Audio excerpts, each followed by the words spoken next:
ಅವ್ರ ಊರು ಸಿಕ್ತಾ? ಅವ್ರನ್ನ ಫಾಲೋ ಮಾಡ್ತಿದ್ದೀರಾ ತಾನೇ? ಮೇಡಮ್ ಹೇಳೋದೇ ಮರ್ತೋದೆ, ಅವರು ಊರಿಗೆ ಹೋಗ್ತಿಲ್ವಂತೆ. ಏನ್ ಹೇಳ್ತಾ ಇದ್ಯಾ ನೀನು? ಹೌದು ಮೇಡಮ್, ಅವ್ರ ಊರಿಗೆ ಹೋಗೋದನ್ನ ಕ್ಯಾನ್ಸಲ್ ಮಾಡ್ಕೊಂಡು ಇಲ್ಲೇ ಬಂಡಿ ಮಕ್ಕಳಮ್ಮ ದೇವಸ್ಥಾನಕ್ಕೆ ಹೋಗಿದ್ದಾರೆ. ನಾವು ಅಲ್ಲೇ ಹೋಗಿ ಅವಳ ಮುಗಿಸೋಣ ಅನ್ಕೊಂಡಿದೀವಿ ಮೇಡಮ್. ನೋಡು, ಇವತ್ತೇನಾದ್ರೂ ಅವಳನ್ನ ಸುಮ್ಮನೆ ಬಿಡಬೇಡಿ. ಅವಳ ಸಾವಿನ ಸುದ್ದಿನ ನಾನು ಕೇಳಲೇಬೇಕು. ನೋಡಿ ಮೇಡಮ್, ಇದು ನನ್ನ ಪ್ರೊಫೆಷನಲ್ ಪ್ರಶ್ನೆ. ಈ ಡೀಲ್ ಸಕ್ಸಸ್ ಆದ್ರೇನೆ ನನ್ನ ಮಾರ್ಕೆಟ್ ರೈಸ್ ಆಗೋದು. ನೋಡಿ ಮೇಡಮ್, ನಿಮಗೋಸ್ಕರ ಅಲ್ಲದೆ ಇದ್ರು ನನಗೋಸ್ಕರ ಅವಳನ್ನ ಮುಗಿಸ್ತೀನಿ. Don't worry. ಓಕೆ, ನೋಡು, ನನಗೆ ಪದೇ ಪದೇ ಕಾಲ್ ಮಾಡಬೇಡ. ನಿಯರ್ ಹೋಗ್ತಾ ಇದ್ದಾಗೆ ಮೊಬೈಲ್ ಸ್ವಿಚ್ ಆಫ್ ಮಾಡು. ಕೆಲಸ ಮುಗಿದ್ಮೇಲೆ 20 ಕಿಲೋಮೀಟ್ರ್ ಹೊರಗೆ ಬಂದು ನನಗೆ ಕಾಲ್ ಮಾಡು. Okay madam.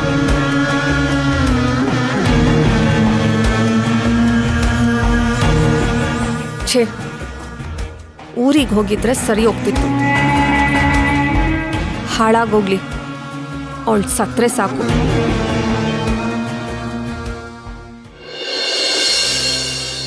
ದೊಡ್ಡಪ್ಪ ಹೇಳಿ ದೊಡ್ಡಪ್ಪ. ರೀ, ಏನ್ರಿ ಯೋಚನೆ ಮಾಡ್ತಿದ್ದೀರಾ? ಹೇಳ್ರಿ. ಅದ್ನೆಲ್ಲ ಮಾಡಿದ್ದು ನಮ್ಮ ಊರಿನ ಒಬ್ಬ ಕೆಟ್ಟ ಮನುಷ್ಯ. ಆದ್ರೆ ಈಗ ಅವನಿಲ್ಲ, ಸತ್ತು ಹೋಗಿದ್ದಾನೆ ಅಂತ ಹೇಳ್ರಿ. ಏನು ಸತ್ ಹೋದ್ನಾ?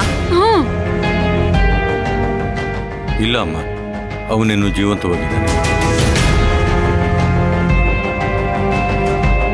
ಮತ್ತೆ ಯಾರೋ ಅವನು ಅಂತ ಹೇಳಿ ದೊಡ್ಡಪ್ಪ, ಈಗ ನಾನ್ ಸಾಯಿಸ್ತೀನಿ. ಅವನೇ ಕರಿಯಪ್ಪ.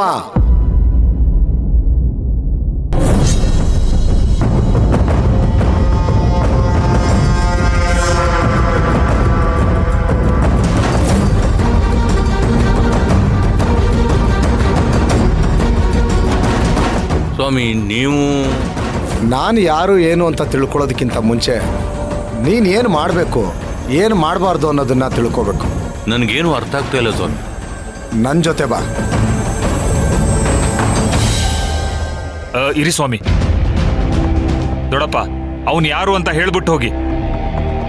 ಯಾಕಪ್ಪ ಇಷ್ಟು ಅವಸರ ಮಾಡ್ತಾ ಇದ್ಯಾ? ಅವಸರ ಅಲ್ಲ ಸ್ವಾಮಿ, ಆವೇಶ. ಇದ್ರ ಬಗ್ಗೆ ನಿಮ್ಗೇನು ಗೊತ್ತಿಲ್ಲ. ದಯವಿಟ್ಟು ಸ್ವಲ್ಪ ಸುಮ್ಮನೆ ಇರಿ. ನನಗೆ ಗೊತ್ತಿಲ್ಲದೆ ಇರೋದು ಯಾವುದಪ್ಪ? ಭೂತದ ಕತೆ ಬೇಕಾ, ವರ್ತಮಾನದ ವಾರ್ತೆ ಬೇಕಾ, ಭವಿಷ್ಯ ಹೇಳಬೇಕಾ? ಹೇಳು. ನಮಗೆ ಅದ್ಯಾವುದು ಬೇಡ. ನಮ್ ದೊಡ್ಡಪ್ಪ ಹೇಳ್ಬೇಕಾಗಿರೋ ಸತ್ಯ ಮಾತ್ರ ಬೇಕು. ದೊಡ್ಡಪ್ಪ ಹೇಳಿ. ದೊಡ್ಡಪ್ಪ, ಅವನು ಯಾರು? ದೊಡ್ಡಪ್ಪ,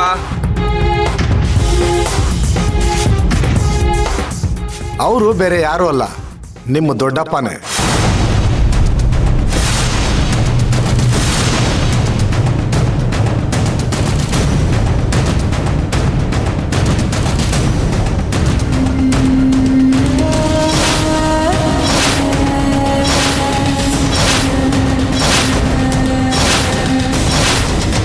ಹೇಳ್ತೀನಿ ಅಂತಿದಾರಲ್ಲ, ಸ್ವಲ್ಪ ತಾಳ್ಮೆಯಿಂದ ಇರಿ.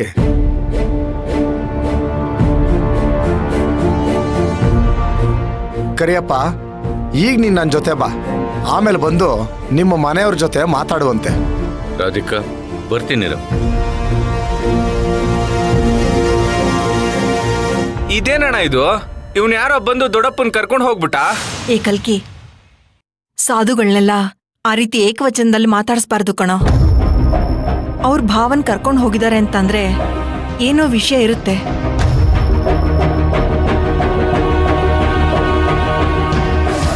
ಅಯ್ಯೋ ದೇವ್ರೆ, ಈಗ ಈ ಅಪ್ಪ ಬಂದು ನನ್ ಗಂಡನ ಯಾಕೆ ಕರ್ಕೊಂಡೋದ? ನಾನೇನಾದ್ರೂ ಹೋಗಿ ನೋಡ್ಲಾ? ಸರಿ, ಅವ್ರು ಬರೋಷ್ಟರಲ್ಲಿ ಅರ್ಚಕರಿಗೆ ಪೂಜೆಗೆಲ್ಲ ಕೊಟ್ಬಿಟ್ಟು ಬರೋಣ. ಅಮ್ಮ, ಅವರು ಬರ್ಲಿ, ಆಮೇಲೆ ಎಲ್ಲರೂ ಒಟ್ಟಿಗೆ ಪೂಜೆ ಮಾಡ್ಸೋಣ.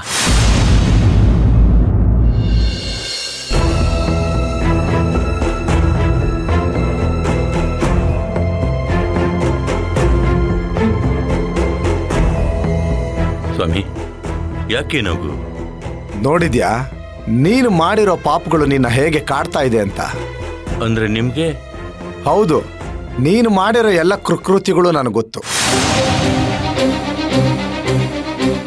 ಸ್ವಾಮಿ, ತಪ್ಪು ಮಾಡಿಬಿಟ್ಟಿದ್ದೀನಿ. ಈಗ ನನಗದು ತಪ್ಪು ಅಂತ ಗೊತ್ತಾಗಿ ಆ ಪಾಪ ಪ್ರಜ್ಞೆ ಪ್ರತಿ ಕ್ಷಣನೂ ಕಾಡ್ತಾ ಇದೆ. ಅದಕ್ಕೆ ಸ್ವಾಮಿ, ಈಗ ನಾನು ಮಾಡಿರೋ ತಪ್ಪನ್ನ ಎಲ್ಲರ ಮುಂದೆ ಒಪ್ಕೊಂಡು ಅವ್ರು ಕೊಡೋ ಶಿಕ್ಷೆನ ಅನುಭವಿಸೋಕೆ ಸಿದ್ಧವಾಗಿದ್ದೀನಿ.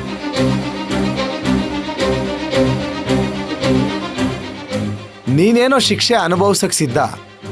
ಇರೋ ನಿಜ ಹೇಳೋದ್ರಿಂದ ನಿನ್ನೊಬ್ಬನಿಗೆ ಶಿಕ್ಷೆ ಆಗೋದಿಲ್ಲ, ನಿನ್ನ ಜೊತೆ ಇರೋರ್ಗೂ ಶಿಕ್ಷೆ ಆಗುತ್ತೆ. ನೀನು ಯಾರಿಗೆ ಸತ್ಯ ಹೇಳಬೇಕು ಅನ್ಕೊಂಡಿದ್ಯೋ ಅವರೆಲ್ರಿಗೂ ಶಿಕ್ಷೆ ಆಗುತ್ತೆ. ಅಯ್ಯೋ ಸ್ವಾಮಿ, ಹೌದು, ಯೋಚನೆ ಮಾಡು. ನೀನು ಅವ್ರ ಮೇಲೆ ತೋರಿಸಿದ್ದ ದೀರ್ಘ ವೈರುತ್ವನ ಮರೆತು ಅವರು ನಿನ್ನ ಕಾಲಿಗೆ ಬಿದ್ದು ಕ್ಷಮೆ ಕೇಳಿದ್ದಾರೆ.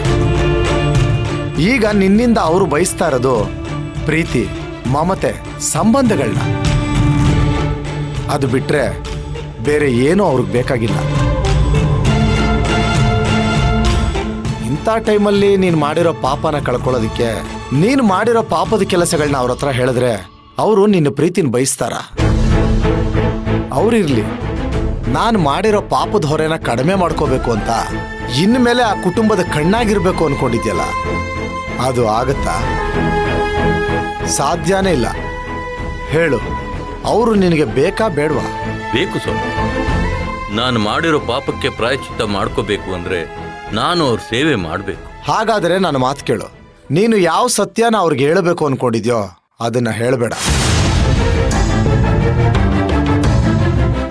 ಸ್ವಾಮಿ, ಹೌದು, ನೀನೇನಾದ್ರೂ ಸತ್ಯ ಹೇಳಿದ್ರೆ ಅವರು ನಿನ್ನಿಂದ ದೂರ ಆಗ್ತಾರೆ. ಅವರು ನಿನ್ನಿಂದ ದೂರ ಆಗ್ತಾರೆ ಅನ್ನೋದಕ್ಕಿಂತ ನಿನ್ನನ್ನ ಇನ್ಯಾವತ್ತೂ ಅವರು ಹತ್ರ ಸೇರಿಸೋದಿಲ್ಲ. ಆಮೇಲೆ ಏನ್ ಮಾಡ್ತೀಯ? ಆ ಮನೆಗೆ ಆಧಾರ ಸ್ತಂಭವಾಗಿದ್ದ ಹೆಣ್ಮಗಳು ಕುಲಕ್ಕೆ ಹೊರಗಾದ್ಲು. ಅವ್ರ ಬೆನ್ನೆಲುಬಾಗಿ ನಿಲ್ಲೋದ್ಯಾರು? ನೀನೇ ಕರಿಯಪ್ಪ. ಇನ್ನ ಆ ಮನೆ ಬೆನ್ನೆಲುಬಾಗಿ ನೀನೇ ನಿಲ್ಲಬೇಕು. ಮಾಡಿದ ತಪ್ಪನ್ನ ತಿದ್ಕೊಳ್ಳೋದಕ್ಕಿಂತ ದೊಡ್ಡ ಪ್ರಾಯಶ್ಚಿತ ಇನ್ನೊಂದಿಲ್ಲ. ನೀನು ಈಗ ಆ ಪ್ರಾಯಶ್ಚಿತ ಮಾಡ್ಕೋತಾ ಇದ್ಯಾ. ಭಗವಂತ ಹೇಳೋದು ಇದನ್ನೇ, ಮಾಡಿದ ತಪ್ಪನ್ನ ಮತ್ತೆ ಮಾಡಬೇಡ, ಎಡವಿದ ಕಲ್ನ ಮತ್ತೆ ಎಡವಬೇಡ ಅಂತ. ನೀನಿನ್ ಯಾವತ್ತೂ ಆ ಮನೆ ಕೇಡು ಬಯಸೋದಿಲ್ಲ. ಈ ವಿಷಯನ ಇಲ್ಲಿಗೆ ಬಿಟ್ಬಿಡು. ಆ ಮನೆಯವ್ರ ಜೊತೆ ನೀನು ಚೆನ್ನಾಗಿರು. ಒಬ್ಬರಿಗೆ ನಾವೇನು ಕೊಡ್ತೀವೋ ಅದೇ ನಮಗೆ ಸಿಗುತ್ತೆ ಅಂತ ದೊಡ್ಡವ್ರು ಹೇಳ್ತಾರೆ.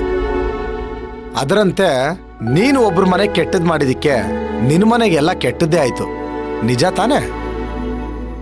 ನೀನು ನಿನ್ನ ತಮ್ಮನ ಮನೆಯವ್ರನ್ನ ಚೆನ್ನಾಗಿ ನೋಡ್ಕೊ. ಇನ್ಮೇಲೆ ನಿನಗೆಲ್ಲ ಒಳ್ಳೇದೇ ಆಗುತ್ತೆ.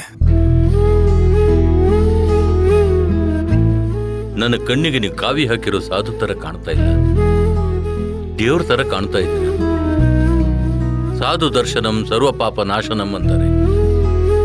ನಿಮ್ಮಂತ ಸಾಧುಗಳನ್ನ ದರ್ಶನ ಮಾಡಿರೋದ್ರಿಂದ ನನ್ನ ಎಲ್ಲ ಪಾಪ ನಾಶ ಆಯ್ತು ಅನ್ಸುತ್ತೆ. ನೀವು ಹೇಳಿದಾಗೆ ಅಕಸ್ಮಾತ್ ನಾನೇನಾದ್ರೂ ಸತ್ಯ ಹೇಳಿದಿದ್ರೆ ನನ್ನ ತಮ್ಮನ ಮನೆಯವ್ರನ್ನೆಲ್ಲರೂ ನಾನು ಕಳ್ಕೊತಿದ್ದೆ. ಆಯ್ತು ಸ್ವಾಮಿ, ನಾನೇನು ಹೇಳಲ್ಲ. ಆ ದೇವ್ರು ಇಟ್ಟಂಗಾಗ್ಲಿ. ಹೋಗು, ಏನೂ ಆಗಲ್ಲ. ದೇವ್ರಿದ್ದಾನೆ.